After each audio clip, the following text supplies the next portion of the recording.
இது ஒரு நல்ல முயற்சி. முதல்ல சமூக ஊடக ஆளுமைகளை அழைத்து அவர்கள்ட்ட ஒரு கேள்வி கேட்டு பதில் வாங்குறது நல்ல முயற்சி தான். ஏன்னா இப்போ தேர்தல் தோல்விக்கு பிறகு அவருடைய அஃபிஷியல் பிரஸ் மீட் அப்படிங்கிறது எதுவுமே இல்லை. பட் இந்த talk between the social media activist அப்படிங்கிறது தோல்விக்கான காரணங்கள் என்னென்ன, எங்கெங்க எவ்வளோ ஓட்டு வாங்கியிருக்கீங்க, எந்த பூத்தில் ஓட்டே விழல, எந்த பூத்தில் உங்களுக்கு ஃபர்ஸ்ட் 2 பிளேசஸ் வந்திருக்கீங்க, அதனால் அப்படி ஸ்ட்ரென்தன் பண்ணலாம். முன்னையாவது 3வது 2வது வந்து இப்போ 4வது இடத்துக்கு போயிருக்கிறோமே, அப்போ என்ன காரணம்? அப்போ திமுக அதிமுக விழுந்த ஓட்டு ஏன் நமக்கு விழல? அப்போ நம்மள்கிட்ட விழுந்து எல்லாமே விஜய் ஓட்டு தானே? அப்போ அவங்க சொல்கிற மாதிரி இதெல்லாம் யோசிக்கணும்ல, இதெல்லாம் பகுப்பாய்வு பண்ணணும்ல. அரசியல் பேரவையினர்களுக்கு அன்பான வணக்கங்கள். இன்று நம்மோடு இணைந்திருக்கும் சிறப்பு விருந்தினர் ஊடகவியலாளர் அருண்மொழிவர்மன் அவர்கள். வணக்கம். வணக்கம்ப்பா. நல்லா இருக்கீங்களா? நல்லா இருக்கேன்ப்பா. நீங்க? நல்லா இருக்கேண்ணா. நாளை சமூக ஊடக ஆர்வலர்கள்லாம் இணைத்து ஒரு கலந்தாய்வு கூட்டத்தை நாம் தமிழர் கட்சி சார்பாக நடத்துறேன்னு இருக்காங்க. இது எப்படி பாக்குறீங்க? இதுக்கு முன்னாடி டிவிக்கன் கட்சி ஆரம்பிக்கிறதுக்கு முன்னாடியே சமூக ஊடகங்கள்ல நல்லா ஆக்டிவா இருந்த ஒரு பொலிட்டீஷியன் பார்ட்டினா அது நம்ம நாம் தமிழர் கட்சி தான். அந்த காலகட்டத்திலேயே நம்ம இந்த விஷயங்கள்லாம் தவறிட்டோமோ அப்படின்னு சொல்லி இப்ப நிறைய பேர் ஃபீல் பண்ணிட்டு இருக்காங்க. இது எப்படி பாக்குறீங்க? இல்லை, எனக்கு அப்படி தோணலை. இது ஒரு நல்ல முயற்சி. முதல்ல இந்த முயற்சியை பற்றி நம்ம பேசுகிற நல்ல முயற்சி. சமூக ஊடக ஆளுமைகளை அழைத்து அவர்கள்ட்ட ஒரு கேள்வி கேட்டு பதில் வாங்குறது நல்ல முயற்சி தான். ஏன்னா இப்போ தேர்தல் தோல்விக்கு பிறகு அவருடைய அஃபிஷியல் பிரஸ் மீட் அப்படிங்கிறது எதுவுமே இல்லை. கண்டிப்பா ஊடகங்களே முற்றிலுமா புறக்கணிக்கிறாரு.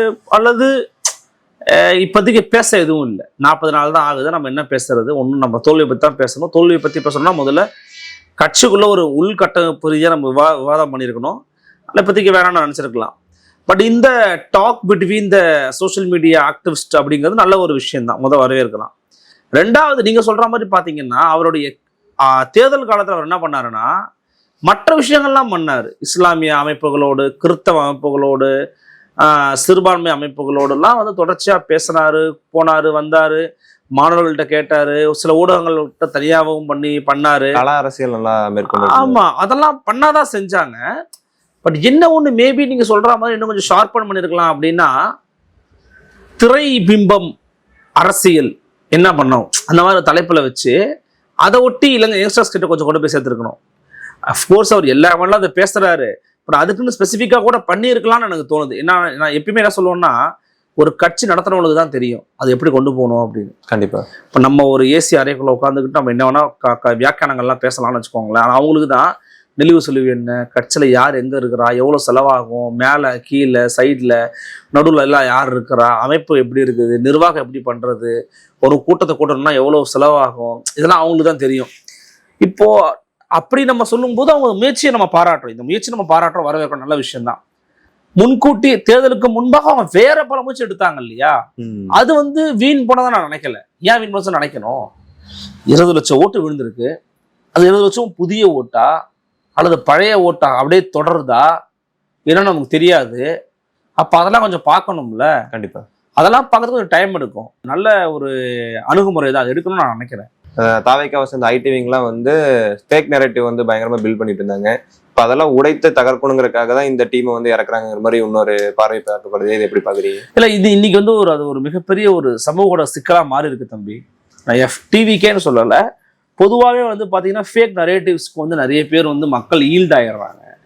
ஒன்றும் இல்லை, அண்மையில் நான் ஒரு பிரபலமான ஒருத்தர் பேர் சொல்ல விரும்பல. அவர் ஒரு விஷயத்த ஷேர் பண்றாரு. அது என்ன விஷயம் தெரியுமா? இந்த மாதிரி லஞ்சம் வாங்கினவங்க பிடிச்சி கொடுத்தீங்கன்னா உங்களுக்கு 1.5 லட்ச ரூபா கொடுக்குறாங்க. கண்டிப்பா. என்னமோ போட்டிருந்தார். இந்த ரொம்ப பிரபலமான ஒரு மனிதர், பேர் சொல்ல விரும்பல, ரொம்ப நல்ல மனிதர் அவர். ஆனால் அவரோட ஃபேஸ்புக்கில் ஷேர் பண்ணியிருந்தார். அவர் நண்பர் ஒருத்தர் சொன்னார், நான் தொடர்பு கொண்டு கேட்டேன், இல்லை ஷேர் பண்ணிதாங்க நானும் ஷேர் பண்ணேன் அப்படின்னு சொல்கிறாரு. அது விஷயம் தெரியல அப்படின்னா அது ஒரு ஃபேக் நியூஸு. ஆனால் அடுத்து ஷேர் பண்ணுறாரு. இப்போ இந்த மாதிரியான விஷயங்கள்லாம் பார்த்தீங்கன்னா பொதுமக்கள் மத்தியில் இன்னைக்கு காலத்தில் இன்ஸ்டாகிராம் ரீல்ஸில் வாழ்கிறாங்க. இப்போ எங்கள் அப்பாவுக்கு இன்ஸ்டாகிராம் ரீல்ஸ் எனக்கு தெரியாது. எங்கள் அப்பா கிட்ட போயிட்டு ரீல்ஸில் பார்த்தேன்ப்பா, அப்படியாப்பா அப்படிலாம் பண்ணுறாங்களாப்பான்ட்டு போயிட்டே இருப்பார். அவரை பொறுத்த வரைக்கும் தினமணி, தினமலர், ஹிந்து இதெல்லாம் படிப்பார். அதில் வர்றதா செய்தி. மற்ற செய்தியில் செய்வழி செய்தி. ஆனால் இம்பாக்ட் ஏற்படுத்தாதா? ஏற்படுத்தும். ஓ பண்ணியிருக்காங்களா, அது இன்ஸ்டாகிராமில் பார்த்தோம், நம்ம தான் இன்ஸ்டாகிராமில் இல்லைன்னு நினைப்பார். அவரை பொறுத்த அது ஒரு உண்மை நம்ப வாய்ப்பு இருக்குது. அப்போ இந்த மாதிரியான காலகட்டத்தில் நாம் தமிழர் கட்சி நீங்கள் சொன்ன மாதிரி யங்ஸ்டர்ஸ் மத்தியில் ஏற்கனவே அவங்க ஓரளவு இந்த சோஷியல் மீடியாக்கள் ரொம்ப ஸ்ட்ராங்கா இருக்கிறாங்க அப்படிங்கிறதுனால அவங்களுக்கு ஒரு கூடுதல் வேலை இதை சரி பண்ணணும். அதுக்கான இன்ஃப்ராஸ்ட்ரக்சர் அவங்கள்ட்ட இருக்குன்னு நான் நினைக்கிறேன். அதுக்கான இன்ஃப்ரா வந்து என்டிகே கிட்ட இருக்குது. அது அவங்க பண்றது நல்ல ஒரு விஷயம் தான், நல்ல தொடக்கம். ஆமா, சீமான் அவர்கள் தொடர்ச்சியா வந்து இந்த திரை இதுக்கெல்லாம் வந்து ரிவ்யூ கொடுக்குறாரு, அதெல்லாம் வந்து முற்றிலும் தவிர்த்தா கொஞ்சம் நல்லா இருக்குங்கிற மாதிரி சொல்றாங்களே, இதை எப்படி நான் பாக்குறது? அதான் இது என்னன்னா, சீமான் அவர்களுக்கு ஆலோசனை சொல்லும் கூட்டம் அப்படின்னு சினிமா ஆலோசனை சொல்லும் பாசலன்னு ஒரு பாசலை உருவாக்கி அதில் ஒரு 50 பேரை போட்டு இவங்களாம் 24 ஹவர்ஸும் சீமானுக்கு வந்து ஆலோசனை சொல்லுங்கன்னு சூப்பரா சொல்லுவாங்க. என்னங்க இதெல்லாம்? ஏன்னா சினிமா வந்து முற்றிலும் வந்து அரசியல் வந்து தவிர்க்கணும் அப்படின்னு சொல்லி பேசுறாரு. ஆனா இவரே போய் சினிமாக்கு வந்து ரிவ்யூ கொடுத்து நல்லா புரிஞ்சுக்கோங்க. அப்படிங்கிற மாதிரி நரேட்டிவ் பயங்கரமா செட் பண்ணி நல்லா புரிஞ்சுக்கோங்க. அதை பண்றவங்களுடைய நோக்கம் என்னன்னு தெரியல, யார் பண்றாங்கன்னு தெரியல. இப்போ அந்தமாதிரி ஹபீபின்னு ஒரு திரைப்படம் பார்த்தாரு. ஹபீபி திரைப்படத்தோட இயக்குனர் யாரு, அந்த கதையின் கரு என்ன, இதெல்லாம் தெரிஞ்சவங்க பேச மாட்டாங்க. இப்போ இட்லி கடைக்கு ரிவ்யூ கொடுத்தாருன்னு சொன்னாங்க. இட்லி கடை படத்தை வந்து ஆக்சுவலி ஏன் வந்து அப்படி கொண்டாடினாங்கன்னா, நீங்க நினைக்கலாம் அது வந்து சில இடங்கள்ல பெருசா ஓடலைன்னு. ஆனா கிராமங்கள் மத்தியில, அப்புறம் கொஞ்சம் வயசானவங்க மிடில் ஏஜ் மத்தியில அந்த படம் தாக்கத்தை ஏற்படுத்துச்சு. ஆக்சுவலி பர்சனல் ஸ்பீக்கிங் எனக்கு படம் பிடிச்சிருந்தது. அது ஒருத்தருடைய மனநிலையை பொறுத்தது. ஏன்னா அது வந்து ஒரு ஏதோ ஒரு வகையில வந்து நம்ம கிராமங்களை நோக்கி இழுத்துட்டு போகுது. உங்களால சுயமா நிக்க முடியுறதை பத்தி யோசிக்குது. சரியோ தப்போ அவங்க இப்ப விவாதம் பண்றதுக்கான நேரம் இல்லை. ஆனா அப்படியான ஒரு படத்துல அவர் ரசிச்சு பேசுவாருன்னு தான் அவர் கூப்பிட்டுருக்கலாம். அதுக்காக அவர் போயிருப்பாரு. அவர் அண்ணின் படத்துக்கு ஏதாவது போனாரா, இல்லை வேற ரெமோ படத்துக்கு ஏதாவது போனாரா, அந்த மாதிரி ஏதாவது போனாரா? அப்படி எதுவும் போலையே. ஏதோ ஒரு வகையில ஒரு தாக்கத்தை இப்போ இதுக்கு போனாரு, டூரிஸ்ட் ஃபேமிலிக்கு போனாரு. ஏன் போனாரு? அது ஈழத்தமிழர்களுடைய வழியை பேசக்கூடிய ஒரு படம். அவங்க எப்படி கஷ்டப்படுறாங்க புலம்பெயர்ந்து வந்து அப்படின்னு. அப்ப அவர் போறதுல வந்து எதுக்காகடா? இப்போ தம்பி ரொமான்ஸ் அருமையா இருந்துச்சு தம்பி, அற்புதமா பேசியிருக்கிறார் என்னைக்காச்சும் அவரு. இந்த விஷயம் நல்லா பேசியிருந்தாங்க, ஆழமா பேசியிருந்தாங்க, அரசியல் பேசியிருக்காங்க, அதான் பேசுறாரு. ஒரே ஒரு படம் அப்படி கான்ட்ராஸ்டா இருந்த படம் வந்து சிவகார்த்திகேயன் சொல்லி இருந்துச்சு ஒரு படம். படம் பேர் என்ன? ராணுவ நடிச்சிருப்பாரு, மேஜர் அமரன். அது மட்டும்தான் அவருடைய தன்மைக்கு இல்லாத ஒரு படம். பட் ஏன்னா அவரோட ஃபேமிலி, அவருடைய ஊர்ல இருந்து நிறைய பேர் இந்திய ராணுவத்துக்கு போயிருக்கிறாங்க. சிவகார்த்திகேயன் அவருக்கு ஒரு பர்சனலா கொஞ்சம் பிடிக்கும், அதனால அவர் போய் பார்த்துட்டு. மற்றபடி அவர் போன திரைப்படங்கள் எல்லாமே apart from future films like மற்ற படங்கள் மாதிரி கிடையாது. அது ஏதோ ஒரு இடத்துல வந்து ஒரு கரு இருக்கும், கற்பனை இருக்கும், அதுக்குள்ள ஒரு வளம் இருக்கும், அதுக்குள்ள ஒரு செழுமை இருக்கும், அதுக்குள்ள கருத்தியல் இருக்கும். அதுக்காக வந்து அவங்க போயிருப்பாங்க. இப்போ இதெல்லாம் தவிர்க்கணும், இதெல்லாம் பண்ணக்கூடாது அப்படின்னு சொல்றாங்கன்னா நீங்க என்ன சொல்ல விரும்புறீங்க? நீங்க என்ன விரும்புறீங்க அவர் பண்ணணும்னு கேட்கறவங்க சொல்றேன் நான். சினிமா பின்பத்தினாலதான் வந்து தமிழக அரசியலே வந்து வேற திசைக்கு போயிட்டு இருக்கு அப்படின்னு சொல்றாரு. ஆனா மறுபடியும் சீமானவர்களே சினிமாவை வந்து ப்ரொமோட் பண்றாரு அப்படிங்கிற மாதிரி தான் சொல்றாங்க. இல்ல, சீமான் வந்து சினிமாவை ப்ரொமோட் பண்ற என்ன மாதிரி ப்ரொமோட் பண்றாரு? இவங்க அதை புரிஞ்சுக்க மாட்டேங்கிறாங்க. அவருடைய விமர்சனம் என்ன அப்படின்னா, அரசியல் என்பது வேறு, சினிமா என்பது வேறு. அது ரெண்டையும் மிக்ஸ். ஹபீபி திரைப்படத்துக்கு போயிட்டு எல்லா அரசியலுக்கு வாங்கப்பான்னு சீமான் கூப்பிட்டாரா? இல்ல.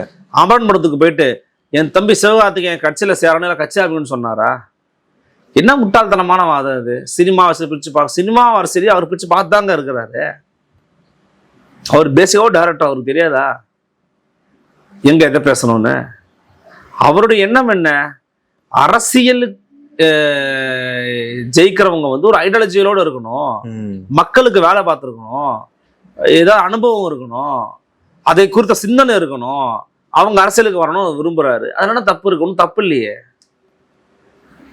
அதுக்கு வந்து சினிமாவை இழுக்கிறாருன்னு சொல்றது வந்து ஒரு சரியான வாதம் கிடையாது.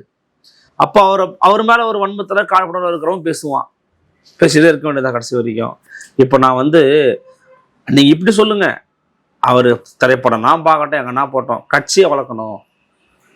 இப்போ கட்சி வந்து பார்த்தீங்கன்னா இப்போ அண்மையில் வந்து அது ஒரு விமர்சனம் ஒன்று உண்டு. அது என்னன்னா, 234 தொகுதியிலையும் வந்து இருக்கிற வேட்பாளர்களை யாரெல்லாம் நிப்பாட்டினீங்களோ அவங்களாம் கூட்டு பேசுனீங்களா? 234 தொகுதியில் இருக்கிற மாவட்ட கூட்டு பேசுனீங்களா? தொகுதி பொறுப்பாளர்கிட்ட பேசுனீங்களா? தோல்விக்கான காரணங்கள் என்னென்ன? எங்கெங்க எவ்வளோ ஓட்டு வாங்கியிருக்கீங்க? எந்த பூத்தில் அதிக ஓட்டு விழுந்திருக்குது? எந்த பூத்தில் ஓட்டே விழலை? எந்த பூத்தில் உங்களுக்கு ஃபர்ஸ்ட் 2 பிளேசஸ் வந்திருக்கீங்க?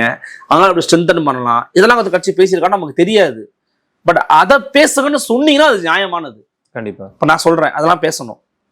அப்பதான் கட்சி வளராது. கண்டிப்பா.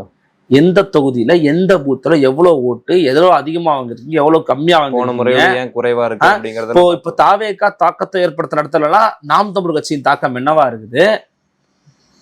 முன்னையாவது 3வது 2வது இடம் வந்து இப்ப 4வது இடத்துக்கு போயிருக்கிறோமே. அப்ப என்ன காரணம்? அப்ப திமுக அதிமுக விழுந்த ஓட்டு ஏன் நமக்கு விழல? அப்ப நம்மள்கிட்ட விழுந்து எல்லாமே விஜய் ஓட்டு தானே. அப்ப அவங்க சொல்ற மாதிரி இதெல்லாம் யோசிக்கணும்ல, இதெல்லாம் பகுப்பாய்வு பண்ணணும்ல. இதெல்லாம் பகுப்பாய்வு பண்ணுங்கன்னு சொன்னீங்கன்னா ஓகே. படத்துக்கு போறாரு, ஸ்டாலினை பார்த்துட்டாரு, தலையை சொல்லிடுறாரு, மூக்க சொல்லிடுறாரு. இதெல்லாமாங்க பிரச்சனை. அதாவது எதெல்லாம் பிரச்சனை இல்லையோ அதெல்லாம் பிரச்சனைமா பேசுறான், எதெல்லாம் பிரச்சனையா இருக்கோ அதெல்லாம் கண்டுக்கவே மாட்டேங்கிறான். இதான் இவங்கள்ட்ட இருக்கிற பிரச்சனையே. ஓகே, நான் பொறுத்து வந்து பார்ப்போம் அடுத்த அரசியல் கட்ட நகர்வு எப்படி போகுதுன்ட்டு. ரொம்ப நன்றி. நன்றி தம்பி.